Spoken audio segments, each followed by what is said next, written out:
Assalaamu alaikum. Hello everyone. Welcome to Mom's Secret. இன்னைக்கு நீங்க பார்க்க போற recipe Burmese special food atho. பேர் கேட்கும்போதே ரொம்ப டிஃப்ரெண்ட்டாக இருக்கும், பட் ஆனால் நிறைய பேர் இதை ட்ரை பண்ணியிருப்பீங்க. ஸோ ஃபஸ்ட்டு வந்து நூடுல்ஸ் நம்ம குக் பண்ணி எடுத்துக்கலாம். இதுக்கு நான் தண்ணி ஊற்றி இதில் வந்து தேவையான அளவு உப்பு சேர்த்துருக்கேன். மோஸ்ட்டாக பார்த்தீங்கன்னா ஆரஞ்சு கலரில் தான் இருக்கும் நூடுல்ஸ், அதனால நான் ஃபுட் கலர் சேர்த்துருக்கேன். உங்களுக்கு கலர் சேர்க்க வேணாம்னு நினச்சிங்கன்னா கம்ப்ளீட்லி ஆப்ஷனல், நீங்கள் ஃபுட் கலர் சேர்க்கவே தேவையில்லை. இதை குக் பண்ணிவிட்டு கொஞ்சம் ஆயில் விட்டுட்டு நீங்கள் தனியாக எடுத்து வச்சுக்கோங்க. நெக்ஸ்ட்டு வந்து பார்த்தீங்கன்னா ஃப்ரைட் ஆனியன்ஸ்.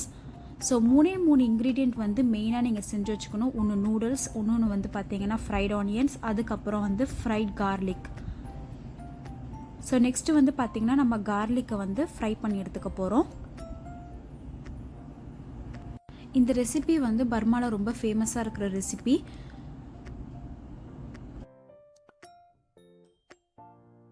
ஆனியன் ஃப்ரை பண்ணி வச்சுருக்க அதே எண்ணெயில் தான் வந்து இப்போ நான் பூண்டையே சேர்த்துக்க போகிறேன். பூண்டை நல்லா ஸ்லைஸ் பண்ணி சேர்த்துக்கோங்க. ஸோ இதை ஃப்ரை பண்ணதுக்கப்புறம் இந்த எண்ணெயும் வந்து கொஞ்சம் எடுத்து வச்சுக்கோங்க. இதில் வந்து நான் 2 ரெசிபியாக செய்ய போகிறேன். ஒன்று வந்து அத்தோ, இன்னொன்று வந்து பார்த்திங்கன்னா எக் மசாலா, முட்டை மசாலா. அதுவும் நான் செஞ்சு காட்ட போகிறேன். இது ஃப்ரை ஆகிட்டு இருக்கட்டும். இதுக்கு தேவையான இன்க்ரீடியன்ட் என்னென்னு பார்த்துக்கலாம். ஃபஸ்ட்டு பார்த்தீங்கன்னா பேஜோ, இது வந்து நம்ம ஊரில் தட்டடன்னு சொல்லுவாங்க. நெக்ஸ்ட்டு நான் முட்டை எடுத்து வச்சுருக்கேன். அடுத்து பார்த்தீங்கன்னா ஃப்ரைட் ஆனியன்ஸ். நெக்ஸ்ட்டு வந்து நம்ம ஃப்ரை பண்ணி எடுத்து வச்சுருந்த ஃப்ரைட் கார்லிக், அதோட எண்ணெயோடு எடுத்து வச்சுருக்கேன். நெக்ஸ்ட்டு வந்து கோஸு, வெங்காயம், அதுக்கப்புறம் கொத்தமல்லி எடுத்து வச்சுருக்கேன். இது பார்த்தீங்கன்னா உப்பு தண்ணியில் வந்து கொஞ்சம் உப்பு சேர்த்து வச்சுருக்கேன். இது வந்து புளி தண்ணி. இது பார்த்தீங்கன்னா உடச்சக்கல்ல பவுடர்.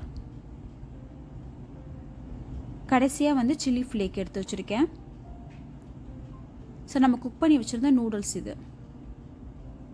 இப்போ இதெல்லாத்தையும் எப்படி மிக்ஸ் பண்ணுறதுன்னு பாருங்கள். ஒரு பெரிய பவுல் எடுத்துக்கோங்க. ஸோ இது வந்து நல்லா மிக்ஸ் பண்ணணும். கையில் தான் வந்து எல்லா இன்க்ரீடியண்ட் போட்டு மிக்ஸ் பண்ணுவாங்க. ஸோ நான் அதே தான் ஃபாலோ பண்ணுறேன். ஃபஸ்ட்டு வந்து கோஸ் சேர்த்துக்கிறேன். அதுக்கப்புறம் ஸ்லைஸ் பண்ணி வச்சுருக்க வெங்காயம் சேர்த்துக்க போகிறேன். அதுக்கப்புறம் கொத்தமல்லி. இதில் போடுற இன்க்ரீடியண்ட் எல்லாமே உங்களுக்கு டேஸ்ட்டுக்கு தேவையான அளவுக்கு நீங்கள் சேர்த்துக்கலாம்.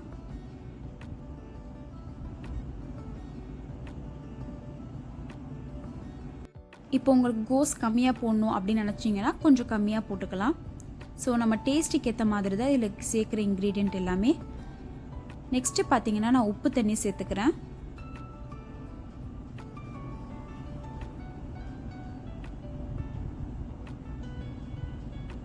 அடுத்து வந்து புளி தண்ணி, அது ஒரு 2 டீஸ்பூன் சேர்த்துக்கிறேன்.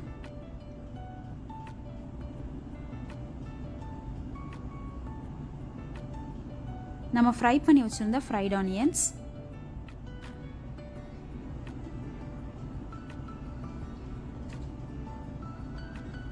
அதுக்கப்புறம் ஃப்ரைட் கார்லிக், அது ஒரு 2 டீஸ்பூன் சேர்த்துட்டு அது கூடவே அந்த ஆயிலையும் சேர்த்துக்கிறேன்.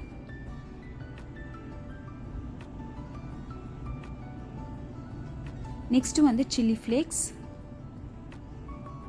அது ஒரு அரை டீஸ்பூன் சேர்த்துக்கிறேன். அடுத்து 3 டீஸ்பூன் அளவுக்கு வந்து உடச்சக்கல்ல பவுடர் சேர்த்துக்கிறேன். இப்போ இதெல்லாத்தையும் நல்லா மிக்ஸ் பண்ணிக்கோங்க.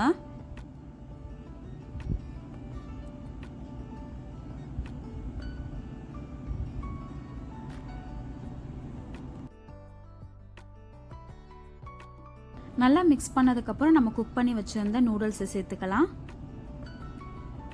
நெக்ஸ்ட் பார்த்தீங்கன்னா பேஜோ வந்து நான் உடச்சி போட போகிறேன். பேஜோ இல்லைனா வந்து நீங்கள் தட்டடை கூட நீங்கள் சேர்த்துக்கலாம். இப்போ இதை நல்லா மிக்ஸ் பண்ணிட்டீங்கன்னா நம்மளோட அத்தோ ரெசிபி ரெடி ஆயிடுச்சு. ஸோ இது கூட பார்த்தீங்கன்னா வாழைத்தண்டு சூப் குடிப்பாங்க.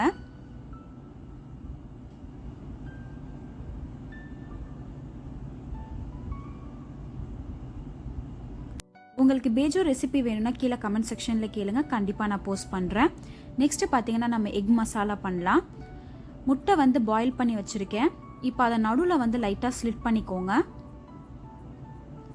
ஃபஸ்ட்டு வந்து உப்பு தண்ணி வந்து நம்ம சேர்த்துக்க போகிறோம்.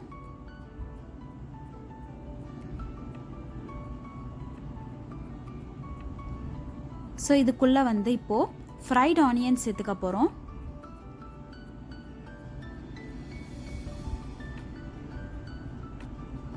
காரத்துக்கு ஏற்ற மாதிரி வந்து சில்லி ஃப்ளேக்ஸ் சேர்த்துக்கோங்க.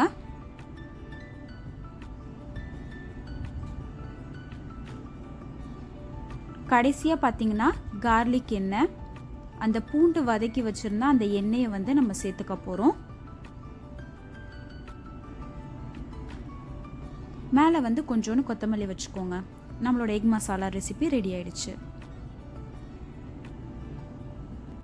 பர்மிஷ் ஸ்பெஷல் ஃபுட்டான அத்தோ ரெசிபி ரெடி ஆயிடுச்சு. இதை ட்ரை பண்ணி பாருங்கள், எப்படி இருந்துச்சுன்னு எனக்கு கமெண்ட் பண்ணுங்கள். அண்ட் இந்த வீடியோ உங்களுக்கு பிடிச்சிருந்துச்சுன்னா மறக்காமல் லைக் பண்ணுங்கள், உங்கள் ஃப்ரெண்ட்ஸ் அண்ட் ஃபேமிலி கிட்ட ஷேர் பண்ணுங்கள், சப்ஸ்கிரைப் பண்ணுங்கள், பக்கத்தில் இருக்கிற நோட்டிஃபிகேஷன் பெல் ஐக்கானையும் ப்ரெஸ் பண்ணிக்கோங்க. அப்போ தான் நான் போடுற வீடியோ உங்களுக்கு நோட்டிஃபிகேஷன் வரும். Thank you for watching.